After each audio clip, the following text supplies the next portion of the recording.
আসসালামু আলাইকুম, সবাই কেমন আছেন? আমি আরিফ হোসেন। আমার নতুন আরেকটি ভিডিওতে আপনাদের সকলকে স্বাগতম। আজকে আমি দুবাই ভিসা সংক্রান্ত বিষয় নিয়ে কথা বলবো। আপনারা জানেন ইতিমধ্যে অনেকগুলা নিউজ আপনারা শুনতেছেন, ভিজিট ভিসা নাকি চালু হয়ে গেছে, বা অনেকেই বলতেছে দুবাই ইউএ বা আরব আমিরাতের ভিসা কখনোই খুলবে না। কেউ বলতেছে আবার ঈদের বা রোজার পরে খুলতে পারে। তো যারা ইউএতে যারা অপেক্ষা করতেছেন ইউএ ভিসার জন্য আউটসাইডে, ইনসাইডে যারা ট্রান্সফার বা ক্যান্সেলে আছে, আপনারা জানেন অনেক মানুষ কিন্তু ভোগান্তিতে আছে আরব আমিরাতের ভিসা নিয়ে। তারপর বেশ কিছুদিন আগে আপনারা দেখছেন আমাদের ডক্টর মোহাম্মদ ইউনুস যে একটা কথা বলছে, এই দেশে ভুয়া সার্টিফিকেট দিয়ে কিন্তু অনেকেই চাকরি নেওয়ার চেষ্টা করে, তারপর ধরা খায়। তো এগুলা কতটুকু সত্য, কিছু বিষয় সতর্ক করার জন্যই আমি আপনাদেরকে বলে রাখি। তো প্রথমত আসি, আপনারা জানেন ইউএতে এখনো পর্যন্ত কিন্তু ভিসা বন্ধ। সর্বপ্রথম যেটা ভিসা এখনো বন্ধ আছে, সব ধরনের ভিসাই, ভিজিট ভিসা বলুক, মানুষের আগামীকাল বলুক, যেই বলুক। কেউ বলছে ভিজিট ভিসা চালু হয়ে গেছে, যে নিয়ম কারণ আছে ওই সিস্টেমে অ্যাপ্লাই করে আসতে পারবে, আবার থাকতে পারবে না। তো এই কথাবার্তাগুলো কতটুকু সত্য, কখনো ভিসা খুলবে কিনা, বা যে সার্টিফিকেট দিয়ে যে জালিয়াতি কথা বলছে আমাদের ডক্টর মোহাম্মদ, এটা কতটুকু সত্য, আপনাদেরকে এই বিষয় নিয়ে কথা বলবো। প্রথম আসি, ডক্টর মোহাম্মদ ইউনুস যে কথা বলছে সার্টিফিকেট জালি করে বা ভুয়া করে চাকরি নেওয়া, এটা 100% সত্য উনি বলছে। এখানে আপনারা জানেন এখন বর্তমানে কিছুটা অনেক হার্ড, এখন সব কিছু চেক করে, বাংলাদেশ চেক করে, এখানে আসার পর আবার চেক করে অরিজিনাল কিনা সার্টিফিকেট। তো আগে কিন্তু আপনারা জানেন যে এর আগে অনেকে ভুয়া সার্টিফিকেট বানিয়ে একজনের সার্টিফিকেটে অন্যজনের নাম বসিয়ে এরকম হাজার মানুষ কিন্তু ইউইতে চাকরি নিয়েছে, আবার ধরা খাইছে। তো এটা কিন্তু সত্য, উনি যেটা বলছে এটা কিন্তু সত্য। এইভাবে করে অনেকে চাকরি নিচ্ছে, চাকরি থেকে অনেকে ধরা খাইছে, অনেকে লাইসেন্স ব্লক হয়েছে, অনেককে দেশে পাঠাই দিছে। তো এই বিদায় আমাদের বাংলাদেশে কিন্তু এই একটা দুইটা দোষ না, আর অনেক দোষ আছে, অনেক অকারেন্স আছে। আপনারা জানেন অলরেডি, অনেকে ভুয়া ভিসা বিক্রি করে, অনেকে ভুয়া লাইসেন্স বানিয়ে ভিসা বিক্রি করে। এই যে বর্তমানে এখন চলতেছে ইনসাইডে যারা ক্যান্সার আছে তাদের সাথেই এখন ধোঁকাটা হচ্ছে বেশি।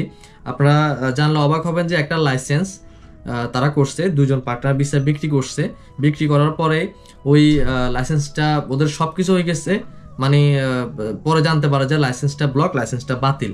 তো এই যে সমস্যাগুলো আমাদের বাংলাদেশিদের করতেছে, যারা এখন ক্যান্সেল আছে তাদের সাথে প্রতারিত করতেছে, তারা 8-9 হাজার দেরাম নিয়ে নিচ্ছে, নেওয়ার পরে এখন লাইসেন্স ব্লক, লাইসেন্স বাতিল হয়ে গেছে, এখন তারা কি করবে, অলরেডি টাকাও দিয়ে দিচ্ছে। তো এগুলো হচ্ছে বর্তমানে ইউএর অবস্থা আর কি, ইনসাইডে যে ক্যান্সেলের অবস্থা। তারপর আউটসাইডে অনেক মানুষ প্রতারিত হচ্ছে, ভিসার টাকা নিয়ে নিচ্ছে, কেউ ইন্টারভিউ নিতেছে, বিভিন্ন কোম্পানির নাম বলে। তো এরকম অহরহ ঘটতেছে। তো আপনাদেরকে আমি সতর্কমূলকভাবে, আমি এর আগে অনেক ভিডিও করছি, আমি অনেকদিন ধরে ভিডিও দেই নাই আপনাদেরকে। আজকে আমি ইউটিউবে ঢুকার পর অনেকগুলো ভিডিও দেখছি বিভিন্ন জনের, তো দেখার পরে আসলে আপনাদেরকে সতর্ক করার জন্য কিন্তু আজকের এই ভিডিওটা করতেছি। যারা আমার ভিউয়ার্স আছেন বা আমার ভিডিও যারা দেখেন আমাদের বাংলাদেশি, কারণ ধরেন 10 জন যদি খারাপ হয়, 1-2 জন তো ভালো থাকবে, তাদের বিরুদ্ধে অনেক মানুষ কিন্তু অনেক কথা বলবে। তা আপনাদেরকে সতর্ক করার উদ্দেশ্যে আজকে বলতেছি। এখনো পর্যন্ত ইউএই ভিসার জন্য যারা অপেক্ষা করতেছেন, এই মাস আপনাদেরকে আমি এর আগে বলছি, এই ফেব্রুয়ারি মাসটা দেখেন, যদি না খুলে হয়তো খুলতে পারে ঈদের আগে বা ঈদের পরেও, কিন্তু এই আশা করে কারোর সাথে লেনদেন করে ফেলবেন। কেউ বলছে আপনাকে যে এখন নতুন যে নিউজ আসতেছে ঈদের পরে খুলবে বা আগামীকাল খুলবে এরকম, বা রোজার মধ্যে খুলবে, অনেক কিছুই কিন্তু অনেকে বলতেছে। তো এগুলা না শুনে আপনারা যদি ইমার্জেন্সি যাওয়া লাগে, যারা এখনো টাকা লেনদেন করেন নাই, বাইরে যাওয়ার উদ্দেশ্যে আছেন, তাদেরকে আমি বলবো সৌদি আরব, অন্য দেশের যে ভিসাগুলো খোলা আছে অন্য দেশের, ওই দেশে চেষ্টা করেন, ওই দেশে ভালো কারো মাধ্যমে যান, ওটা সবচেয়ে বেটার হবে আমার মতে। ইনসাইডে যারা ক্যান্সেলের সমস্যায় আছেন, যারা ভিসা নিতেছেন, হাই প্রফেশন বলেন, আরবি করে পার্টনার ভিসা নিতেছেন অনেকে, আমি জানি। তো তাদেরকে বলবো, দেখেন পরিচিত কেউ ছাড়া, মানে নিজেদের মধ্যে পরিচিত কেউ ছাড়া, অনেকে আছে আমার পরিচিত আমি আরেকজনকে দেখাই দিব ওর পরিচিত, এরকম না।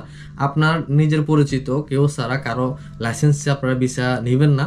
পার্টনার ভিসা বলেন, কেউ আপনাকে টাইপিং বলছে, আপনাকে পার্টনার ভিসা করে আপনাকে ভিসা লাগিয়ে দিবে, ওই যাচাই বাছাই করা ছাড়া কেউ কিন্তু টাকা লেনদেন করবে না। আপনাদেরকে আমি এর আগে অনেকবার এই বিষয়গুলো নিয়ে সতর্ক করছি।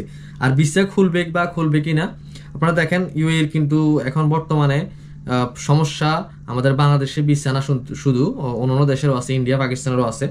তো এগুলা হয়তো তারা কিছুটা কাজ করতেছে, দরপাকড় অলরেডি চলতেছে, তারপর হচ্ছে ভিসার আপডেটগুলো তারা চেঞ্জ করতেছে।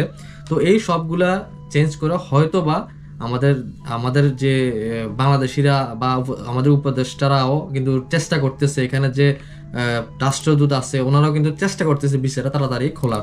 তো তো যারা অপেক্ষা করতেছেন ইউএতে আসার জন্য, আপনারা তো অপেক্ষা করে দেখেন এই মাস বা পরের মাসও দেখেন, ঈদের পরও দেখেন, কারণ অপেক্ষা তো করছেনই। আর যদি আপনাদের ইমার্জেন্সি কোথাও যাওয়া লাগে তাহলে অন্য দেশে ট্রাই করেন, আমার মতে এটা বেস্ট হবে। আশা করি সবাই ভালো থাকবেন। আল্লাহ হাফেজ, আসসালামু আলাইকুম।